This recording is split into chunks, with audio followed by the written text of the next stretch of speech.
So welcome to my new video. So in this video we will gonna discuss about the copy number of a plasmid.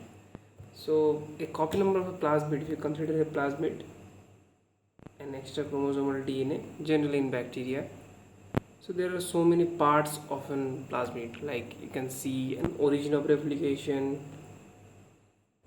and some other genes within it, probably for if it is a, there are so many classes of plasmid you can find as F plus, F minus on the basis of conjugations, F dot, HFRs. So many types of plasmid are present in this. So the number of copy number of plasmid means the number of copies.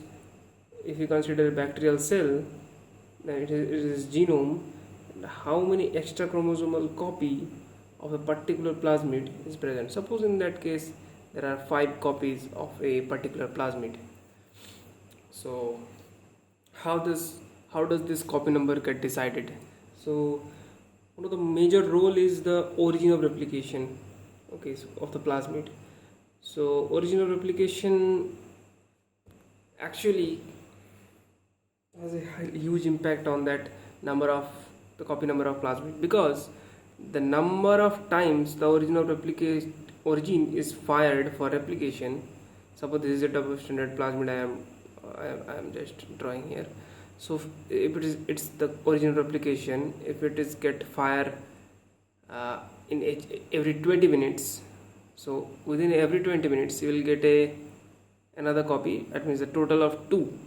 If the origin fires 4 times in 20 minutes, you will get 4 instead of 2.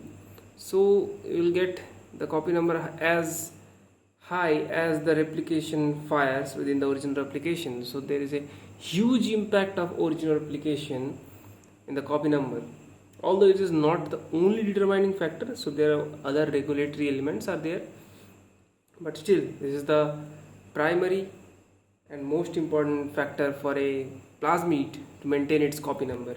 So there are so many types of plasmid present. So you will heard about that name, this ColE1 family of plasmid, and some R6K, like these are the you can say these are the suicidal family of plasmid. F plasmid, as I mentioned here, and RI. There's so many types of plasmid. I'm not gonna name them, but for instance, there you have to know some terminologies which are involved in maintaining the copy number. So first term is, just note it down, iteron. Okay, iteron or iterons. So how do you explain iterons? So to maintain the copy number of a plasmid, there are some regulatory elements, like I'll say regulatory RNA, as like antisense RNA we have learned in molecular biology, regulatory RNAs, or you can say some regulatory proteins or regulatory proteins, and most importantly some repeating elements.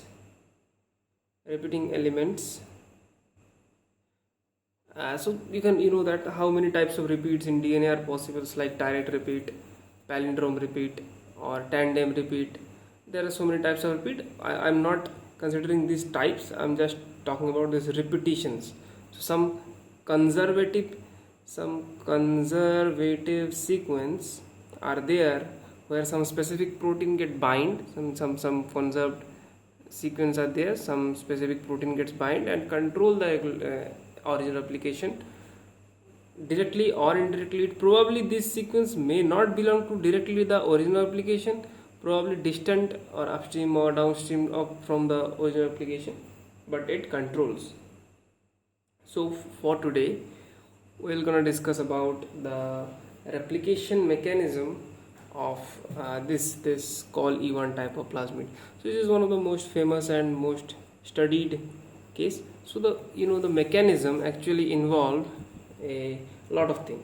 It's a basic mechanism, but I'm gonna give you an overview idea of the whole thing.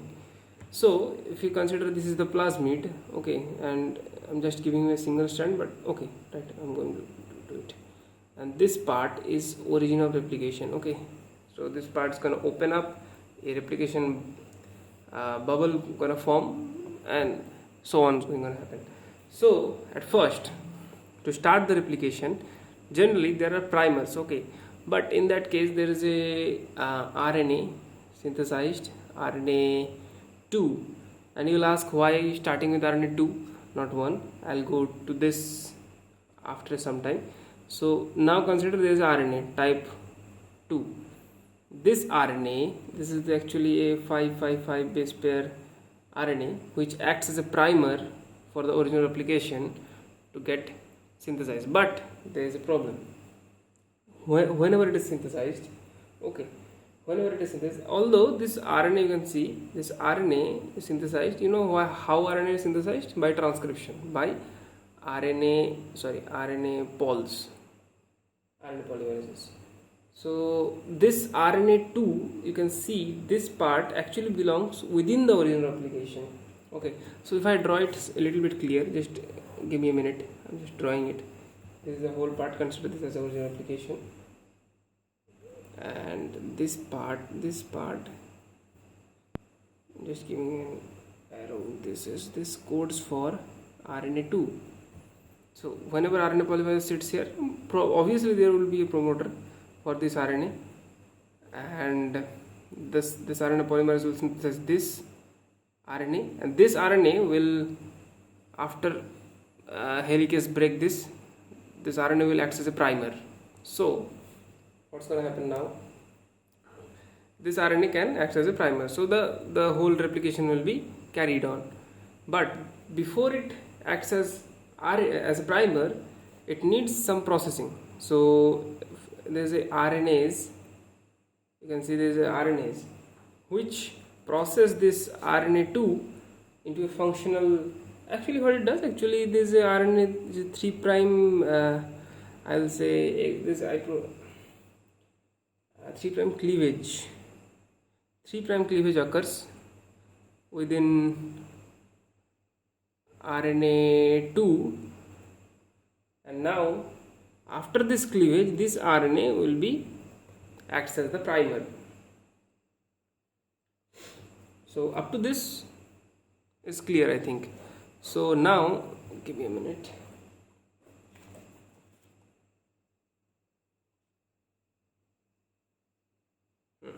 So we had a question at first, that why starting with RNA 1, where is the RNA, why is the RNA 2, where is the RNA 1? So there's a question, where is RNA 1? So there is RNA 1, and you will ask me where it is. So the coding frame for RNA 1 is in this way. Although RNA 1 is smaller than RNA 2, I'm just writing this RNA 1. Okay. So there would be an internal promoter here for the RNA polymerase, but the polymerase will move in this direction. For the RNA 2 case, the polymerase would move this direction. So in the RNA 2, the RNA will synthesize, the coding frame will be this, whatever, the RNA will, the polymerase will move in this way and form this RNA, and for the case of RNA 1, the polymerase will sit here and synthesize this RNA, and you can clearly see that the coding frame is different. So this RNA and this RNA in this part up to this is complementary.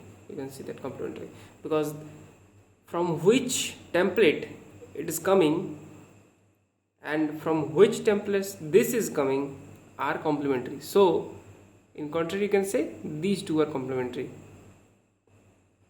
Yeah, I guess you get the concept, like A and B are complementary, and something which is complementary with A, that means synthesized from A, will also be complementary with this one. So you know the base pairing thing. Okay, I'm not explaining this thing. So RNA 1 and RNA 2 will be complementary with each other. So what will be happen if RNA 1 and RNA 2, I'll say RNA 2 and this RNA 1 will base pair.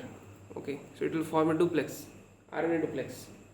which should not form, because if this form exists, the RNA2 will be busy with RNA1 and it will be unable to bind with the original replication and acts as a primer, which is its primary work, to act as a primer. So it's inhibiting it. So indirectly it is inhibiting the original replication to start the replication, to fire the replication, to fire the origin. So the replication will be stopped when RNA1 and RNA2 is synthesizing simultaneously. You can say the RNA1 is continuously synthesizing. So, and what happens actually? So let's continue. So where was that? These things base pairs, and this base pairing will inhibit the replication. You can say this is a conclusion, but there is another catch. It's not catch. You can say this base pairing, the RNA-RNA base pairing, is not that much strong, but there is a protein just you can say just a bit downstream in this way.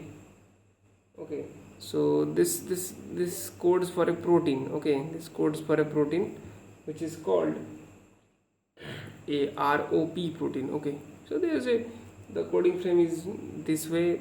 The coding frame is not important here, the promoter for this. So this ROP protein, it's like looks like this, a dimer. Okay, like kind of dimer, which keeps this RNA dimer, that means RNA1 and RNA2 dimer, in an intact form, and gives this RNA binding a much more stable conformation, which will ensure that these two strands will not be separated. So it gives an extra